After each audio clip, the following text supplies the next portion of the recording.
ravageurs qui attaquent de nombreux végétaux. Le ministère du Développement agricole et la FAO ont signé cet après-midi un accord de partenariat. Détail à suivre dans ce journal. Voilà pour le sommaire, vous regardez Téléchat. Mesdames et messieurs, bonsoir et bienvenue dans votre journal. À la une de l'actualité ce soir, le Premier ministre de Transition, Pahimi Padake Albert, a présidé ce mardi une réunion portant sur le phénomène d'inondation dans la ville de N'Djamena. Il est question de chercher avec les différents acteurs des solutions idoines au phénomène. Hamid Koumi nous fait le point. Visiblement, le phénomène d'inondation dans la ville de N'Djamena semble avoir la peau dure, malgré les dernières rencontres tenues autour du président du Conseil militaire de transition, le général Mohamed Idriss Déby Itno, et du Premier ministre de transition, Pahimi Padake Albert. Le mal persiste. Au grand mot, il faut donc de grands remèdes. C'est pourquoi le chef du gouvernement de transition, Pahimi Padake Albert, rencontre à nouveau les différents acteurs à l'effet d'étudier ensemble des voies et moyens afin de trouver des solutions adéquates au phénomène d'inondation. Cette réunion porte sur les inondations et leurs conséquences. En effet, chacun sait que Dieu a fait grâce au Tchad cette année par une bonne pluviométrie repartie dans le temps et dans l'espace. Mais l'abondance des pluies, il y a aussi ses conséquences qu'il faut gérer, notamment les inondations qui peuvent affecter le cadre de vie et les champs, entre autres. Il s'agira donc à l'occasion de cette réunion de faire le point sur le niveau de la pluviométrie reçue et attendue en comparaison avec les pics des années passées. Les relevés des niveaux d'eau selon le même procédé de comparaison intersaison, les projections des risques d'inondation, les mesures prises et à envisager pour les endiguer, les dispositions à prendre pour secourir les populations affectées éventuellement par ces inondations, etc. Conscient de la situation difficile que traverse la population victime d'inondations, le Premier ministre de transition, Pahimi Padake Albert, a exhorté les acteurs à différents niveaux, notamment les membres du gouvernement, les responsables de la commune de N'Djamena, les partenaires à s'investir encore davantage afin de soulager un tant soit peu la souffrance des citoyens. Au palais de la démocratie, je le disais en titre, le nouvel ambassadeur extraordinaire et plénipotentiaire des États-Unis au Tchad, Alexander Laskaris, a été reçu par le président du Conseil national de transition, Dr Harouna Kabadi. C'est une visite de courtoisie qui a permis aux deux hommes d'aborder des sujets liés à la coopération bilatérale entre le Tchad et les États-Unis d'Amérique. On fait le point avec Mbaye Ngardina. Après avoir présenté ses lettres de créance au président du Conseil militaire de transition, le 19 août 2022, le nouvel ambassadeur des États-Unis d'Amérique au Tchad, Alexander Laskari, multiplie les rencontres avec les acteurs politiques. Il est reçu ce 13 septembre 2022 par le président du Conseil national de transition, Dr Harouna Kabadi. Le président du CNT et le diplomate américain ont échangé autour du processus de transition et du dialogue national inclusif et souverain en cours. Alexander Laskari encourage tous les participants au dialogue avant de réaffirmer le soutien des États-Unis d'Amérique à cette période de transition. Favoriser les gens qui ont pris la décision de poursuivre leur agenda politique par la route non armée, mais aussi, c'est la réalité, je vais aussi parler avec le groupe armé, mais pour le moment, pour commencer mon mandat, je voudrais favoriser les gens, les partis qui ont pris la décision de poursuivre la politique non armée.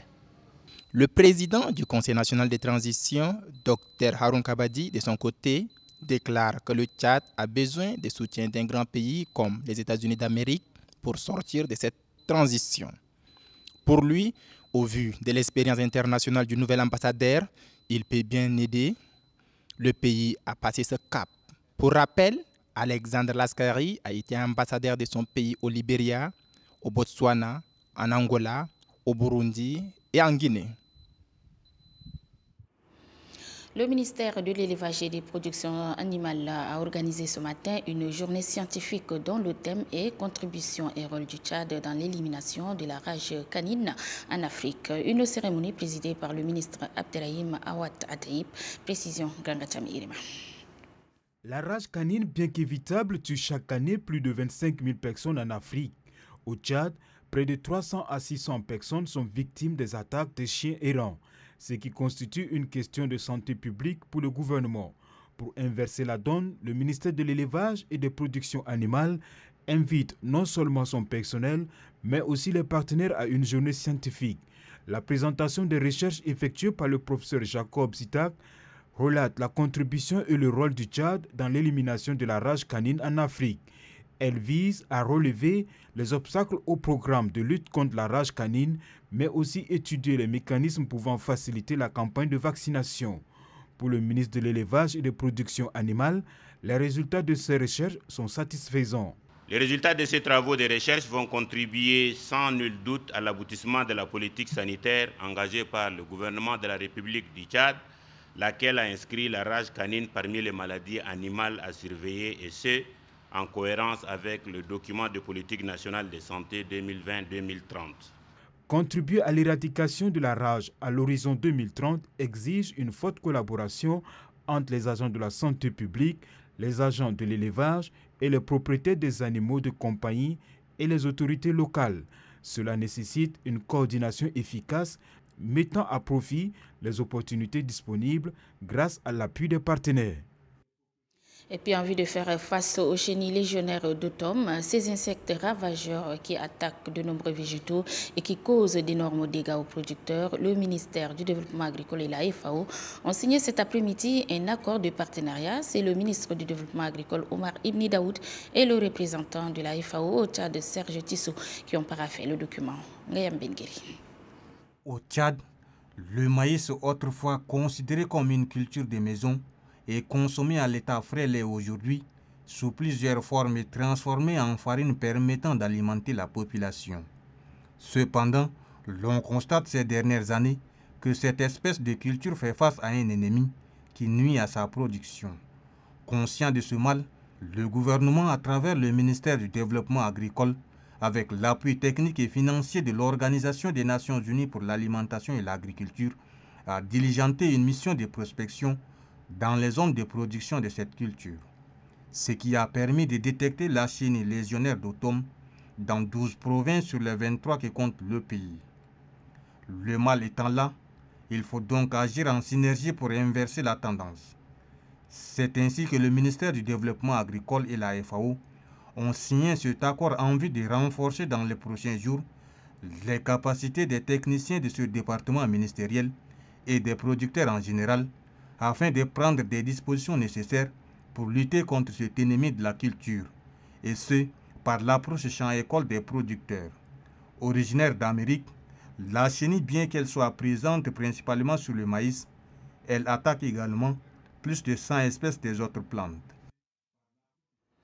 Les membres du comité de gestion de 5% des revenus pétroliers affectés à la province du Chariba-Guirmé ont été installés hier à Massenia par le ministre des Finances et du Budget, Tahir Hamid Nguilin, en présence de son collègue du pétrole et de l'énergie, Ndjerassem Lobemadial, du directeur général de la Banque des États de l'Afrique centrale, Idriss Seben, ou encore du gouverneur de la province du Chariba-Guirmé, Ahmad Abdallah Fadoul. On fait le point avec Fernand Boussoukigue. Accueillis à leur descente d'avion par le gouverneur de la province du Chariba-Guirmé, Ahmad Abdallah Fadoul, en présence du sultan de Massenia, Ban Hadji Ouli Mohamed Youssouf. Les ministres Tahir Hamid Nguilin des Finances et du Budget et Ndjerassem Lobemadial du Pétrole et de l'Énergie ont passé en revue la troupe. Après cette phase, le cortège ministériel s'est ébranlé vers la résidence du gouverneur. Après les civilités protocolaires, les deux personnalités se sont rendues à la place retenue pour la circonstance et installé les membres du comité de gestion de 5% des revenus pétroliers affectés à la province productrice, le Chariba-Guirmé. Dans son allocution, le président du comité d'organisation cadre Salekana a fait la genèse de la province du Chariba-Guirmé, Ahmad Abdallah Fadoul, gouverneur de la province de Charibagrimi, a quant à lui salué la maturité d'esprit qui a prévalu à l'aboutissement de la mise en place de ce comité de gestion de 5% des revenus. Les revenus pétroliers affectés à notre province puissent contribuer véritablement à l'amélioration des conditions de vie de la population de Charibagrimi. Le président du comité de gestion de 5% des revenus pétroliers affectés à la province de Charibagrimi, Ban Adji Ouli Mahamad Youssouf, par ailleurs sultan de Massenia, a dans son allocution de circonstances, nous donnerons le meilleur de nous-mêmes pour mériter votre confiance et aussi et surtout celle des plus hautes autorités de la République. Le comité de gestion de 5% des revenus pétroliers affectés à la province de Charibagrimi est composé de 10 personnes. Ban Adji Ouli Mahamad Youssouf, sultan de Massenia, en est le président. Je vous invite à suivre l'intervention du ministre des Finances et du Budget, Tahir Ahmed Tengueli, dans des propos recueillis par Fernand Boussokige lors de cette cérémonie. La gestion des revenus pétroliers affectés aux provinces productrices et particulièrement à la province du Charibagrimi a fait l'objet de beaucoup d'interrogations et de questionnements. Il avait promis d'apporter une solution. Dans cette lancée, le général Mahamad Idriss Déby Itno a mis un point d'honneur à ce que le comité et la gestion des revenus pétroliers soient intégralement affectés à la population, gérés par la population, pour la population. C'est pourquoi essentiellement et pratiquement, quasi totalement, les comités ont été constitués à la base, mais aussi de manière inclusive pour que ce soit aux 4 coins du Charibagrimi. Que les membres viennent de différents départements, ce qui a été fait. Que les membres viennent de différentes corporations, les jeunes, les religieux, les chefferies traditionnelles, les élus communaux, les organisations paysannes, tous les membres sont là. Et le Charibagrimi, comme les 2 autres provinces, sont des provinces hospitalières qui accueillent des Tchadiens de partout. Tout ce qui se fait ici, c'est au profit de tous les Tchadiens. Donc nous allons aussi regarder, les autres Tchadiens vont regarder comment vous allez gérer ces ressources. Ce matin, au département de l'éducation nationale et de la promotion civique, le ministre Mogna Djimonta a échangé avec une délégation de l'Organisation internationale de la francophonie. Le projet de développement des centres de lecture et d'animation culturelle au Tchad était au menu de leur discussion. Aimé Béalom. Cette audience entre le ministre de l'Éducation et de la promotion civique, Mogna Djimonta, et le responsable des programmes de lecture publique de l'OIF, Organisation internationale de la francophonie, Eric Weber, a duré une demi-heure. Les échanges ont tourné autour d'un projet d'extension d'une dizaine de centres de lecture et d'animation culturelle au Tchad. C'est un projet d'envergure et il était important que nous autres qui travaillons dans le domaine de la culture, nous puissions informer le ministre en charge de l'éducation de cet important projet culturel qui a un impact certain sur le taux de réussite scolaire, sur le secteur de l'éducation. Examiner les synergies, les coopérations qui pouvaient exister entre le secteur culturel, le secteur éducatif, en termes de mise à disposition d'outils, d'ouvrages pour les enseignants, mais aussi pour les scolaires. Le ministre de l'Éducation et de la promotion civique a assuré à la délégation de l'OIF son soutien pour ce projet de développement. Il se tient également depuis ce matin dans un hôtel de la place un atelier de partage de l'étude diagnostique sur la pertinence du curricula existant et leur adéquation avec les besoins du Tchad. C'est une initiative du bureau de l'UNESCO au Tchad en partenariat avec le ministère de l'Éducation nationale. Les travaux ont été ouverts par le secrétaire d'État à l'Éducation nationale, Baïgolmem Sébastien. Le point avec la Chakbe Papamédésiré.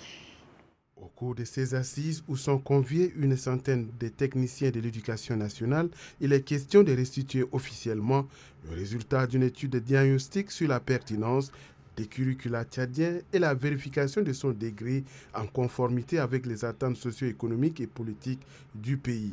Menée courant février et août 2022 dans les provinces de N'Djamena, du Ouaddaï et du Moyen-Chari, cette étude a permis de connaître à travers les outils de recherche appropriés la situation actuelle du curricula et d'identifier les ajustements opérés. Pour le directeur général du Centre national de curricula, Aboubakar Ali Koré, la validation de ces documents marque un pas important pour l'amélioration du système éducatif tchadien. Selon le secrétaire d'État à l'éducation nationale, la refondation de l'école tchadienne est l'une des priorités de son département. Ces recommandations constructives provenant de cette étude de diagnostic curriculaire tendant à redorer le blason de l'école tchadienne en cette période de refondation de notre pays entrepris par le gouvernement de la transition venu à point nommé. Le rapport sera transmis fidèlement à qui de droit et mon département ne ménagera aucun effort pour faire de plaidoyer en faveur de son appui et sa mise en œuvre. Les travaux de ces assises qui prennent fin le jeudi prochain sont rendus possibles grâce à l'appui des partenaires techniques et financiers. Le ministère de l'Administration du territoire et de la décentralisation en partenariat avec le programme d'appui à la gouvernance au Tchad organise à Bakara une session de renforcement des capacités des acteurs impliqués dans la décentralisation placée sous le thème contrôle de l'égalité. C'est un projet financé par l'Union européenne. Tokianouba Garceti Aimé. Cette formation regroupe les acteurs de la décentralisation issus des différentes provinces du pays. L'objectif visé, renforcer leurs capacités et de les outiller sur des connaissances des collectivités autonomes indispensables à l'exercice de leurs fonctions. La décentralisation est de nos jours considérée comme un facteur essentiel de l'enracinement de la démocratie à la base du développement économique et social. C'est pour cette raison qu'elle est au centre de débats sur la forme de l'État qui se déroule en ce moment dans le cadre du dialogue national inclusif. Si le principe de la décentralisation veut que les collectivités territoriales décentralisées bénéficient d'une autonomie administrative et financière, cette autonomie doit en revanche s'exercer dans le cadre des lois et règlements du pays. Tout en saluant les efforts consentis par des partenaires pour la mise en œuvre de ce projet, Mahamat Adam Idriss demande aux participants d'être attentifs et les exhorte par ailleurs au respect strict des textes régissant le fonctionnement de leurs collectivités décentralisées. Le Centre d'études de développement pour la prévention de l'extrémisme violent organise depuis ce matin une table ronde sur la violence en milieu scolaire. Les acteurs éducatifs conviés passent au scanner les causes de ce phénomène qui propose des solutions pour débarrasser l'école tchadienne de ce mal qui la gangrène. Ali Mamad Bello. D'un côté les panélistes, 8, et en face les élèves et responsables des établissements scolaires. Et le sujet à l'ordre du jour est la violence en milieu scolaire. Une table ronde organisée par le Centre d'études de développement pour la prévention de l'extrémisme violent. La violence dans le milieu scolaire nous interpelle et c'est pourquoi nous avons organisé cette importante table ronde pour permettre aux panélistes d'échanger et de nous proposer des solutions. Le temps est donné et tous les panélistes se succèdent pour décortiquer les causes de la violence en milieu scolaire.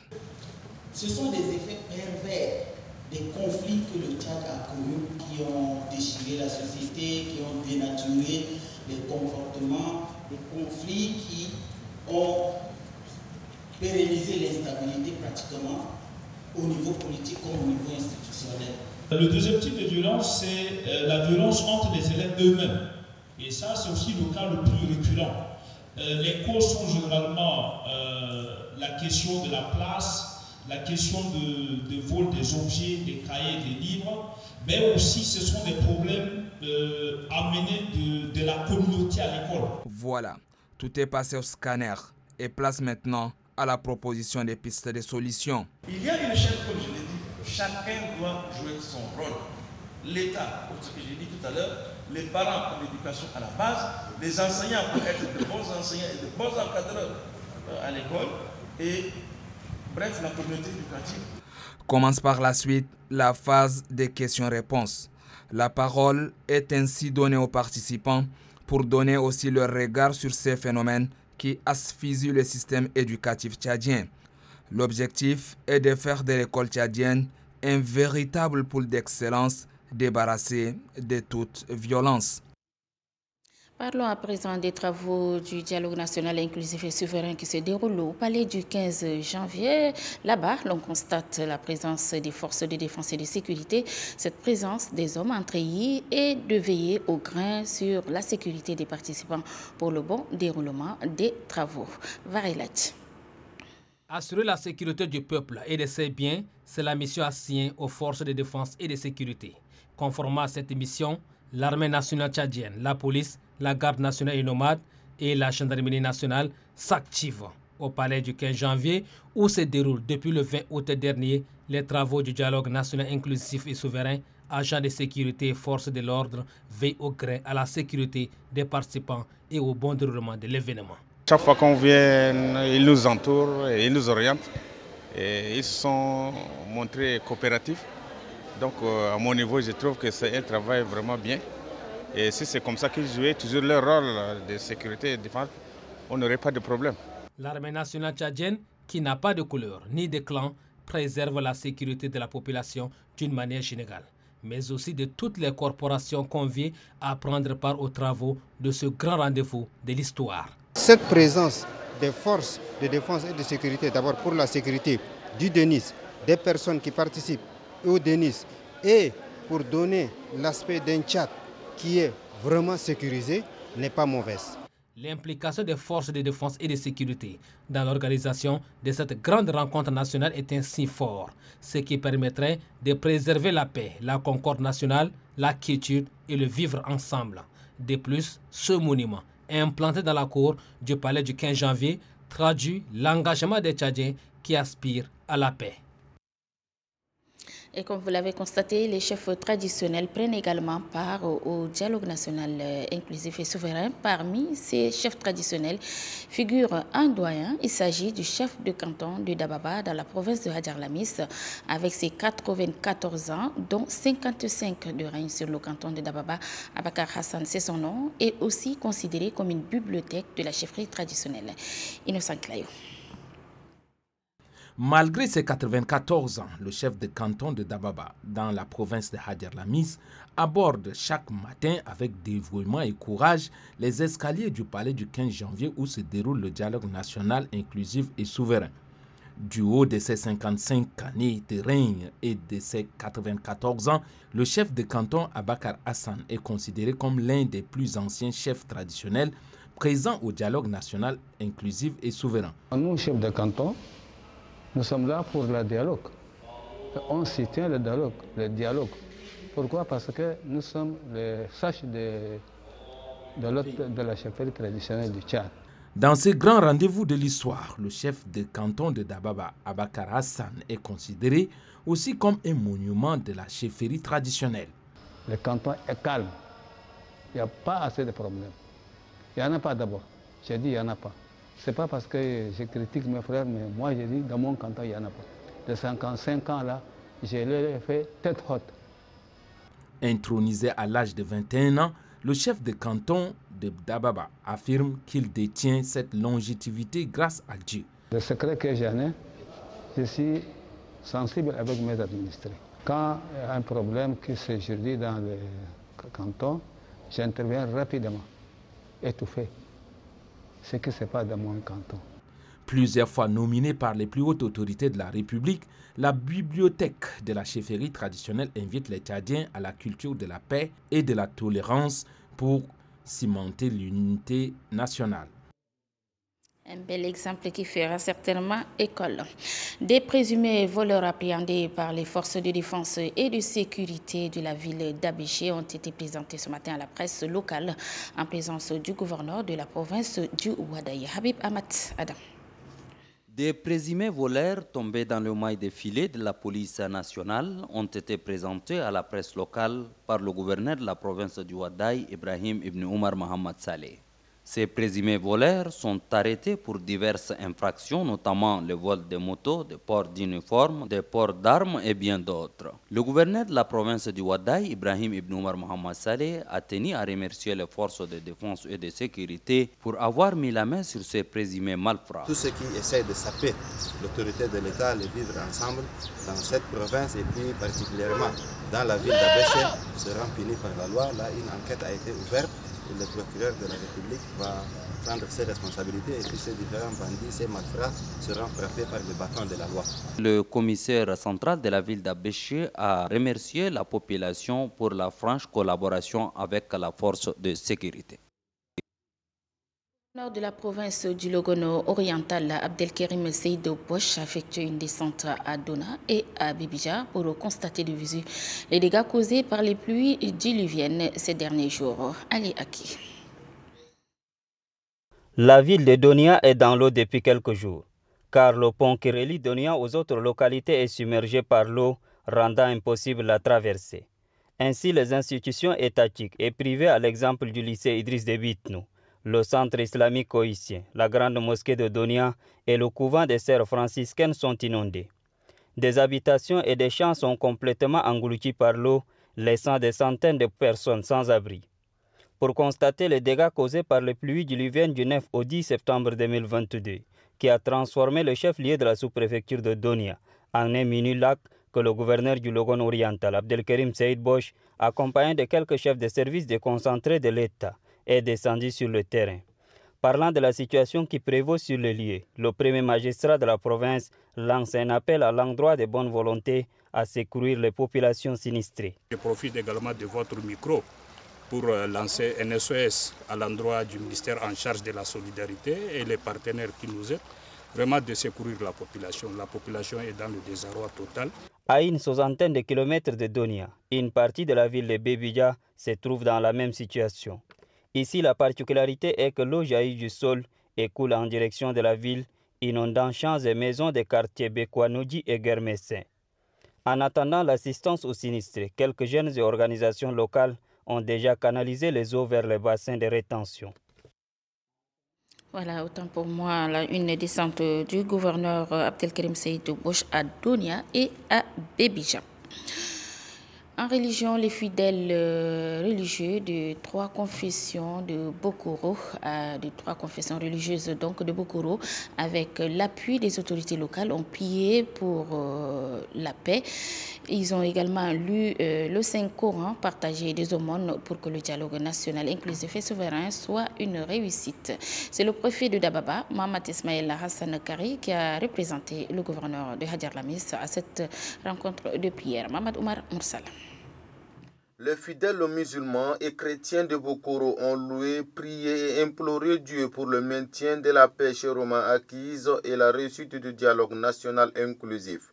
Le responsable de l'église catholique Henri Isabé, le missionnaire de l'église fraternelle de Bokoro Daniel Win et le pasteur de l'église fraternelle cutérienne Abel Issé ont unanimement imploré Dieu pour le maintien de la paix, la sécurité, le vivre ensemble, l'unité nationale et pour le bon déroulement du dialogue national inclusif et souverain en cours. Selon le préfet de Dababa, Mohamed Ismaël Hassan Kari, la santé et la paix n'ont pas de prix.